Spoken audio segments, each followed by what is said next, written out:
With everything falling perfectly into place in round one, the Seahawks had too good of an opportunity to trade down, had selected who they believe is the best defensive player in this year's draft. I would be diving into the selection of Byron Murphy II here on a post-first round edition of Locked On Seahawks.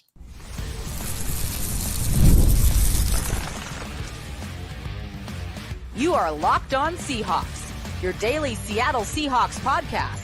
Part of the Locked On Podcast Network, your team every day.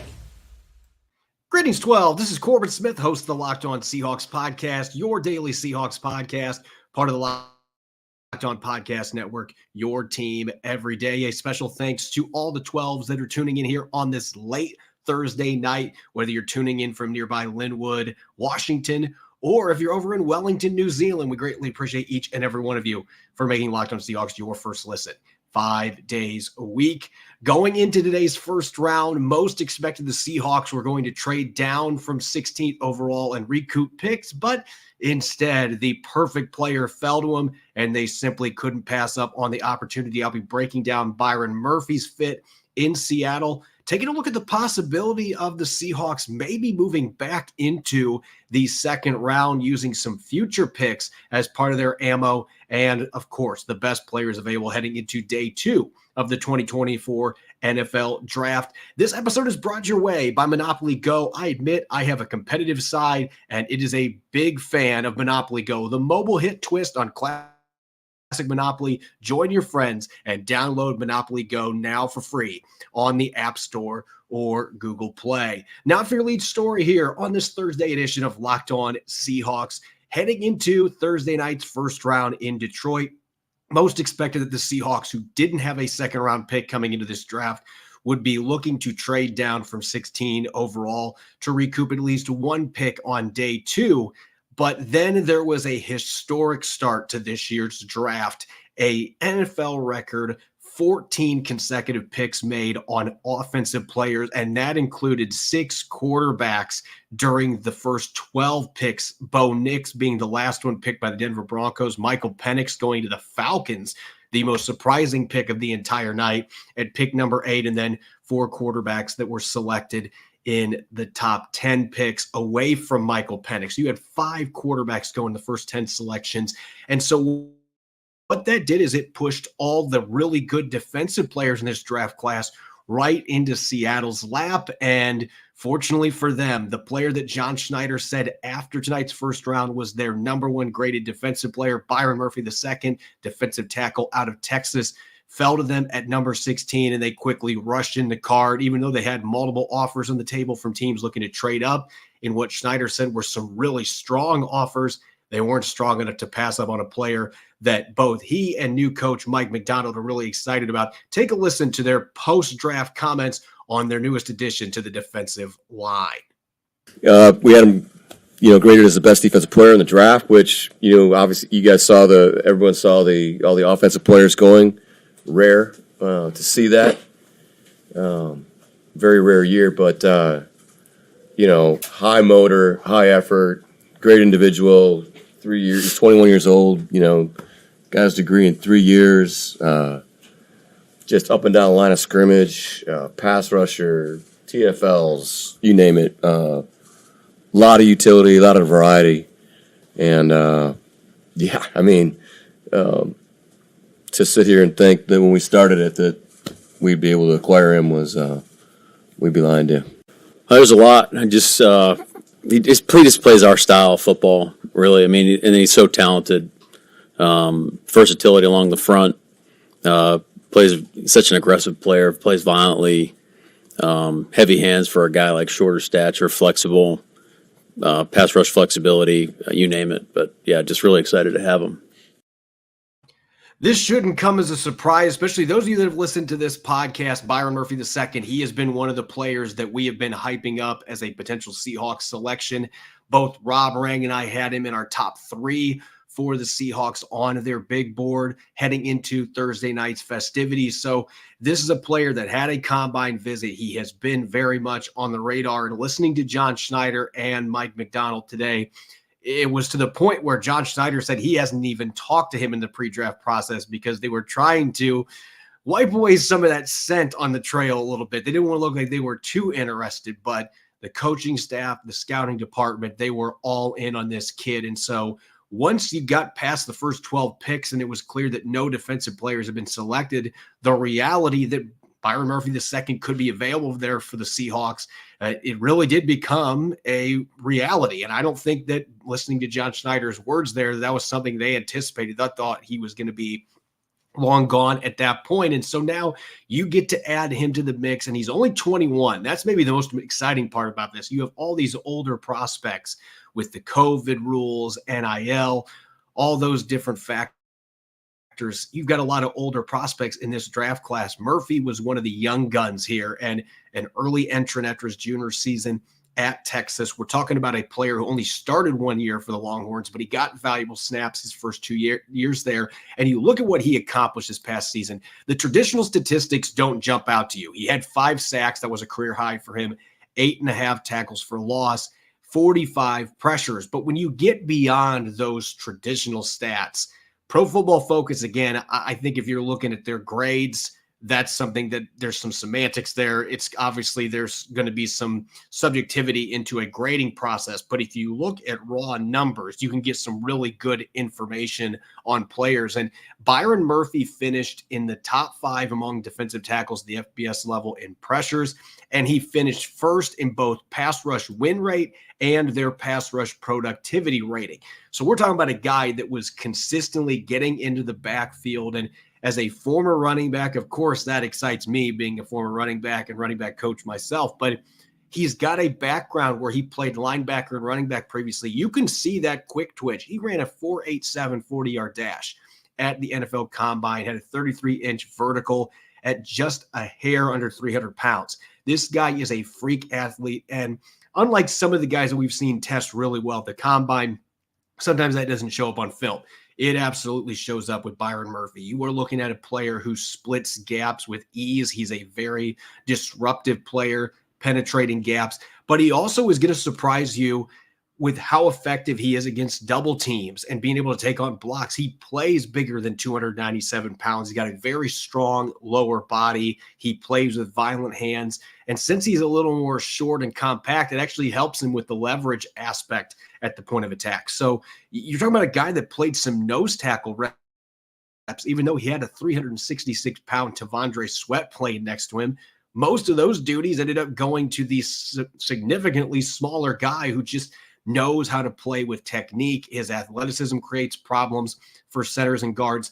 This guy can be that Swiss Army knife on the defensive line, and he can move around. But it sounds like the 3-tech position, like Justin Matabuke in Baltimore, that's what the Seahawks are going to be planning to mostly use their new weapon along the defensive line in Byron Murphy II. And so I think you're looking at a player who absolutely has a high ceiling at 21 years of age, and you see those physical tools on the film, being a twitched up athlete that lives in the backfield. Even when Texas lost to Washington in the Sugar Bowl, this guy was constantly in Michael Penix's face, and the quarterback was able to get away from him most of the time. But this is a player that had a really good game on the big stage. Oh, by the way, he caught a touchdown in that game as well. And you look at the way that he used his hands, how he uses his lower body, a really strong lower body, and just his overall pass rushing approach. There's room to grow. This is still a player who, at 21 years of age, he's got a lot of room where he can continue to develop and harness counter moves and continue to improve as a run defender, maybe add a few more pounds so that he can handle the trenches in the NFL. But this guy's athletic profile, there are very few guys in the National Football League that are able to do what he does at his size and with the quickness and the agility that he presents. And so it's easy to see why the Seahawks were fired up about him, why he was on the radar throughout this process as somebody that they hoped was going to fall for them. And really, that was the word here. They were just hoping. They didn't really believe that he was going to be available there at 16 overall. And so this is why Rob and I were talking about it earlier this week. If the quarterbacks went early, and boy, did they go early, even more than we thought they were going to, that pushed so many players down the board. And as I'm going to be talking later in the show, it also led to some guys that we thought were surefire first-round picks still being on the board coming out of Thursday night, which might change some dynamics for the Seahawks. But nonetheless, those quarterback selections, 14 offensive players in a row going off the board to open this draft, it made it that the Seahawks had that viable opportunity to get the best player on their board on the defensive side of the football, and they didn't pass up on that opportunity. Now he gets to join Leonard Williams, Jaron Reed, Draymond Jones, and what should be a very formidable defensive line. And oh, by the way, he's going to be sporting the uniform for the team that he rooted for growing up. He was actually a Seahawks fan, and this made me feel old. He cheered for the Legion of Boom when he was in middle school and high school. So if that doesn't make you feel old, I don't know what will. But anyway, Byron Murphy II becoming a Seahawk. We're going to have a lot more opportunities as we move forward to continue diving into his fit in Seattle, expectations for him coming to the Seahawks. But for now, we're going to shift gears to day 2, and the Seahawks don't have another pick until pick 81. Could that change tomorrow? However, I'm going to be looking at the possibility that John Schneider might be feeling a bit spry when it comes to being aggressive, trying to get back into day 2 a second time. We'll be looking at here in a moment on our Thursday edition of Locked On Seahawks. This episode is brought your way by Monopoly Go. Listen up, we've got a huge announcements here. I have been tracking the leaderboards every day, keeping my eye on the scores, putting my heart into it, and I'm super pumped to announce that I'm finally on top. That's right. Obviously, I'm talking about the hit mobile game Monopoly Go. You've probably heard of it. It's been downloaded over 150 million times, and it's a fun mobile twist on classic Monopoly. You can play it anywhere, anytime. You can explore hundreds of Monopoly boards from Las Vegas to Camelot. You can even go to the moon, all while raking in a huge fortune. You can charge rent on iconic properties just like classic Monopoly, or you can go after your friend's Monopoly money by pulling bank heists and taking wrecking balls to their landmarks. But my favorite part is the leaderboards, where you can see who's a Monopoly tycoon and who's gone bankrupt. So go get yourself on the charts. Download Monopoly Go now on the App Store and on Google Play. This episode is also brought your way by FanDuel. It's playoff time in the NBA and NHL. We've got Major League Baseball in full swing, and FanDuel is your place to bet on every single game. Right now, new customers can get $150 in bonus bets guaranteed. That's $150 whether you win or lose. You can bet on everything from Connor McDavid's slap shots to Vlad Guerrero Jr. hitting home runs to LeBron James slam dunks, even if the Nuggets look like they're primed to sweep the Lakers. All an app that is safe, secure, and easy to use. So what are you waiting for? Visit FanDuel.com/lockedon and make your first bet an automatic win. FanDuel, America's #1 sportsbook. You're listening to the Thursday edition of Locked On Seahawks. This is your host, Corbin Smith. A special thanks to all the 12s that are listening in. And as always, thanks for making Locked On Seahawks your first listen 5 days a week. We greatly appreciate it. In case you hadn't noticed, we also have an in-depth instant analysis piece on Byron Murphy II's selection by the Seahawks at 16 overall. We've got input from our college radio host, as well as a number of other different contributors looking back at the Murphy selection. Make sure to check that out. We've got it on our Locked On Seahawks YouTube page. Looking towards tomorrow, day 2, if there is a downside to Byron Murphy II being picked by the Seattle Seahawks, plenty of fans were mentioning this on social media as soon as the pick came in. We are really excited about the pick, but oh wait, we don't pick again until pick 81, a massive gap without a second-round pick, courtesy of the Leonard Williams trade that happened at the trade deadline last season. Obviously, the Seahawks can say we re-signed Leonard Williams, so to an extent, he's our second-round selection this year. But at the same time, John Schneider is going to be getting antsy. That is a very large gap going from 16 to 81. And Seattle doesn't necessarily have a ton of ammo that they can use to try to move back into the second round. And at the same time, as I mentioned earlier in the show, you've got 6 quarterbacks going in the first 12 picks. 14 consecutive offensive players going to open the first round. The ramifications of that go beyond the fact that the Seahawks were able to get Byron Murphy II. There are still some really good players. I'll dive into specific ones here later in the show, but there's some players that I thought for sure were going to be picked in the first round that ended up falling out of the round completely because teams were prioritizing offensive players. And we knew going in that this was going to be an offensive skewed draft. There is just a lot more talent on the offensive side of the football in this year's class. It doesn't happen often where there's this big of a disparity, but there's just a ton of offensive talent compared to the defensive side of the football. And it pushed the defensive players that were first round caliber guys, a number of them deep into the first round or out of it completely. And they're going to be waiting till tomorrow to see where they get picked. And so keeping that in mind, that opens the door. If there was a year where John Schneider would decide, you know what, I feel like getting frisky a little bit here with trying to move back into day 2. I'm getting antsy. Let's see if we can find a way to make this happen. If there was a year where he would be willing to trade future picks with the players that are available, and again, I'll get to the specifics on that later in the show, but with some of the guys that are available, this could be that year where John Schneider says, you know what, I can try to recoup picks next year. Let's move some of these future picks and let's try to get back into day 2. When you look at what the Seahawks currently have at their disposal, again, their first pick tomorrow is pick number 81 in the 3rd round. So it's going to be a big gap there until we see the Seahawks back on the clock, unless they try to make a move. And what does intrigue me here, there's a couple things that the Seahawks could try to do here.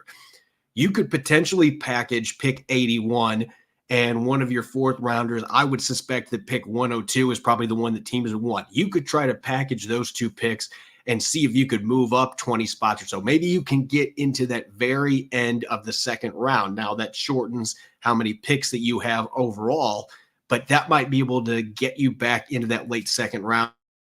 So you have a chance to get one of these players that has fallen further than expected just because of the way that the draft has played out so far.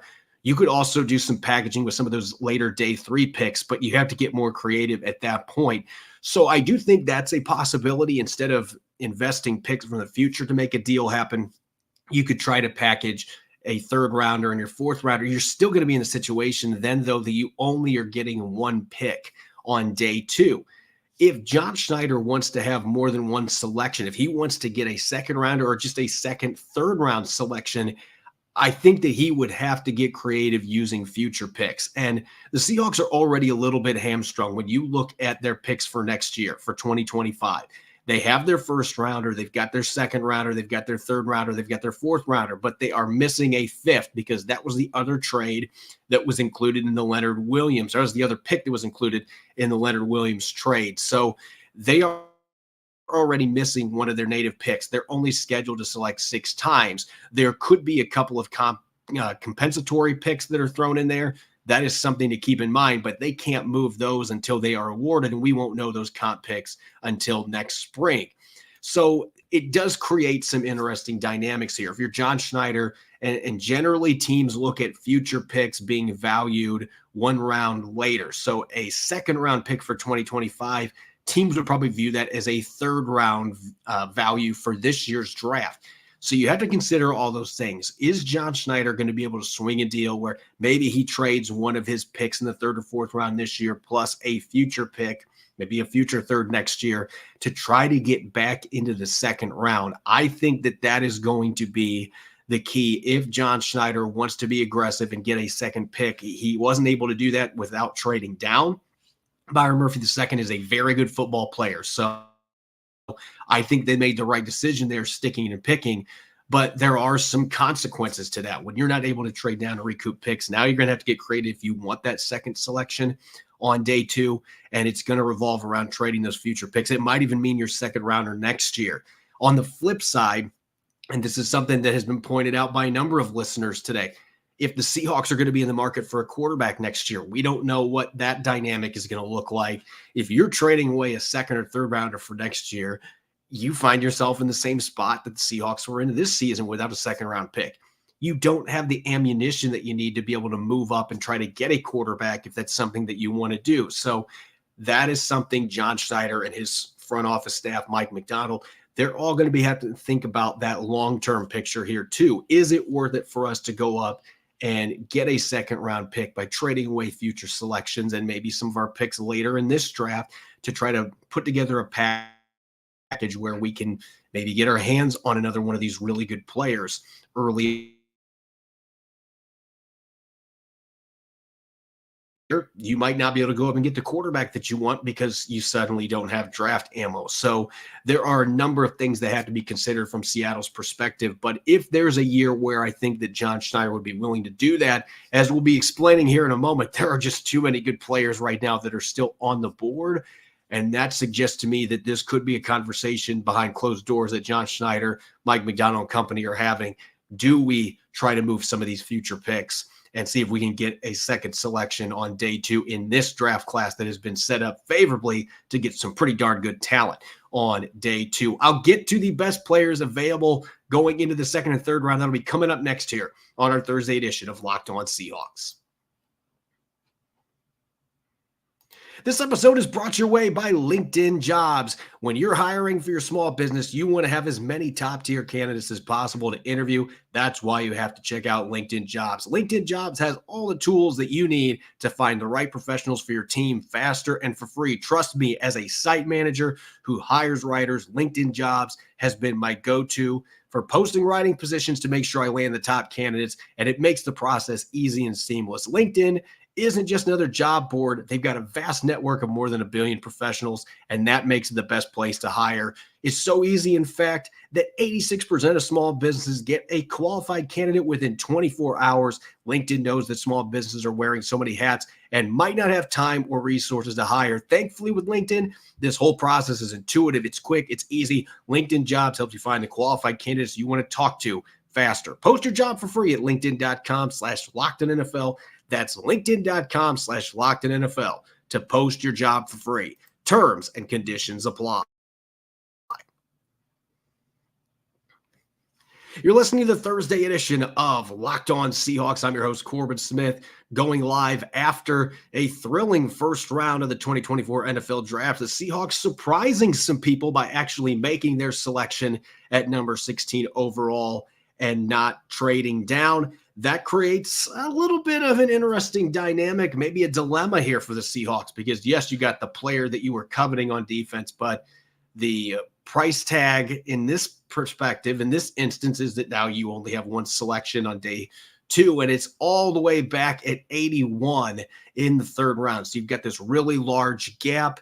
That's the price you pay for making that selection at 16 instead of trading down. But Byron Murphy II, from the Seahawks perspective, he was well worth sticking and picking there at number 16. And going into day 2 with not having a pick until pick 81, when I post the list here, my 10 best players available right now, the Seahawks are not going to be in a position to get any of those guys. And a number of these players, they fell out of the first round unexpectedly. They are going to go quickly on day 2. So if the Seahawks were going to get one of these players, as I was just talking about in the second segment of the show, you're going to have to get creative, and it's going to involve using some future draft picks. But this could be the year that John Schneider would be willing to do it because of what players are still on the board. And looking at my best available, the first player on my list, Cooper DeJean, the safety out of Iowa. And I'm still stunned that he did not get picked in the first round. The type of playmaker that we've talked about on here, his ball skills, he doesn't miss tackles, a physical player. This, to me, is not a product of the player not being first-round caliber. It's just when you have that many quarterbacks, a couple of them that I wasn't sure were going to go in the first round, and they go in the first 12 picks, there really is a push-down effect. And so you end up with a player like Cooper DeJean, who I thought was for sure going to be a slam-dunk first-round pick. If the Seahawks really are into him the way that we've heard, maybe that is a player that John Schneider is willing to say, you know what, I'm going to do what I need to do here, move some future picks around. Let's go back in the early second round and see if we can get Cooper DeJean and put him on defense with Byron Murphy II and Devin Witherspoon.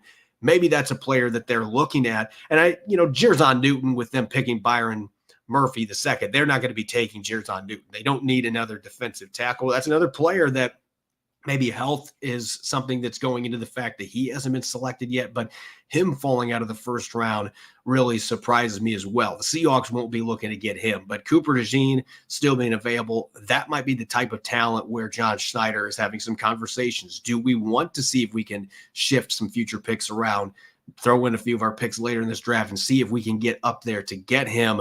I don't know if that's feasible. I don't know if that's necessarily the right decision, but those are the kind of players that we're looking at that are going to be available when the clock starts tomorrow in the second round. And you've got Jackson Powers Johnson, the center out of Oregon, a player who we were mocking at times of the Seahawks in the first round. If Seattle wants to go up and get him, maybe that's a player that they could warrant trading away some draft picks for. Christian Haynes, the guard out of UConn, another really solid offensive lineman. If you just look at my top 10 list here, the number of quality offensive linemen, Zach Frazier, the center from West Virginia, he's played some guard as well. And then you've got Cooper Beebe, the guard from Kansas State. Those are just a handful of the offensive linemen, the quality offensive linemen that could be really good starters in the league that are still available. Dominic Pooney from Kansas, he's not even on my 10 best available at this point, but you get the drift here. There are some really good offensive linemen that can be had in the second round, early third round, but the Seahawks don't have a pick in that slot right now. They'd have to wait all the way to 81, and maybe one of these guards will fall to that point. I can tell you Cooper DeJean is not falling that far. And I can tell you that a player like Christian Haynes from UConn, Senior Bowl standout, multi-time All-American, he's not going to be there at pick 81. So if you're wanting to add somebody like that, those are the players where John Schneider may have to be sitting down with his people, his scouting department, sitting down with his front office members, Mike McDonald, saying, look, is this something we want to explore? Is this something where we want to look into quality rather than quantity this year? Do we really want to hit on 2 picks early that we think have maybe first round grades? Who knows if there's any guys left that they have a first round grade on at this point, aside from Cooper DeJean. But if there is a player up front there that they really want to get, that's where those picks in 2025, maybe even 2026, if you want to go further down the barrel, those are going to have a little less value even than the 2025 picks. But that might be what you need to do to put together that package where you can get one of these players. I anticipate somebody like an Edgerrin Cooper, the linebacker out of Texas A&M, given the lack of depth in this class at that position, we're probably looking at him going off the board in those first 10 to 15 picks in the second round as well. So any of the names I've got here, Tyler Nubin from Minnesota, Junior Colson from Michigan, any of these players in the top 10 available, this is going to play out differently than what the first round did, where you had all these major surprises, the quarterbacks pushing everybody back. I would suspect that most of these players are going to go off in that first 10 picks. They are going to be gone. So if the Seahawks want to take advantage of that, there's some good players available beyond that that are not on that list.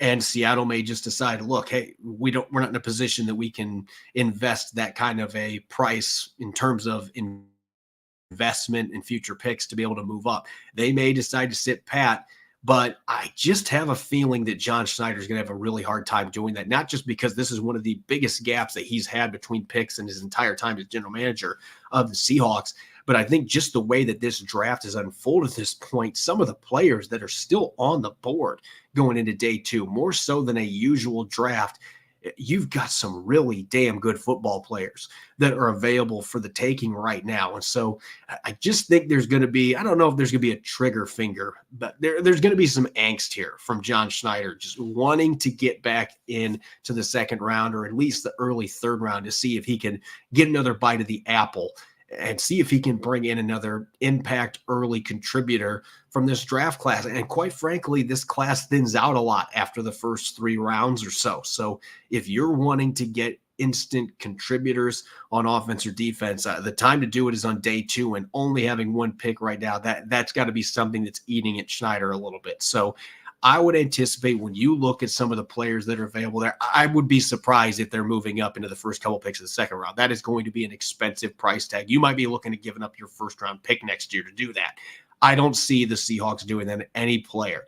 But middle of the second round to end of the second round, if you have one of these guys available that is in that top 10 list, or the Seahawks have another player that they view as being an impact contributor right away, that may be the situation where John Schneider, unlike most years, last year he was trying to get extra picks for this year.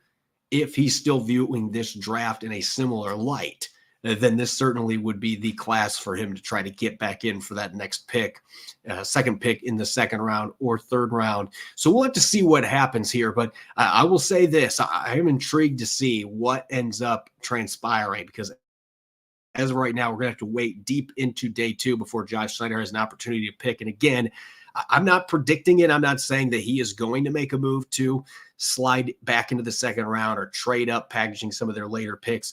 I'm not predicting that, but I would not be surprised at all if we see John Schneider decide to get aggressive here and see if he can find a way to get 2 picks on day 2 to try to take advantage of what is a somewhat top-heavy draft class this year, particularly when you're looking at the offensive line and some of the other positions that the Seahawks have needs at. Safety, you could look in the same light as well. They'd like to get more than one crack in those middle rounds here to try to get a quality football player. So I would say that everybody needs to be prepared. I'm not predicting it, but I would be prepared for John Schneider and the front office to make a move tomorrow so they can get that second opportunity to make a selection on day 2. As always, you can follow me on X and Threads at Corbin Smith NFL. Make sure to follow Locked On Seahawks on YouTube or wherever you listen to your podcast to ensure you don't miss a single episode. Tomorrow night, very similar fashion. We'll see how many picks the Seahawks end up making. For now, they're scheduled just to have 1 pick on day 2. I'll be diving into who the Seahawks select and where they fit into Seattle's plans in 2024 and beyond. Make sure that you're listening in. Thanks for tuning in to tonight's episode. Go Hawks.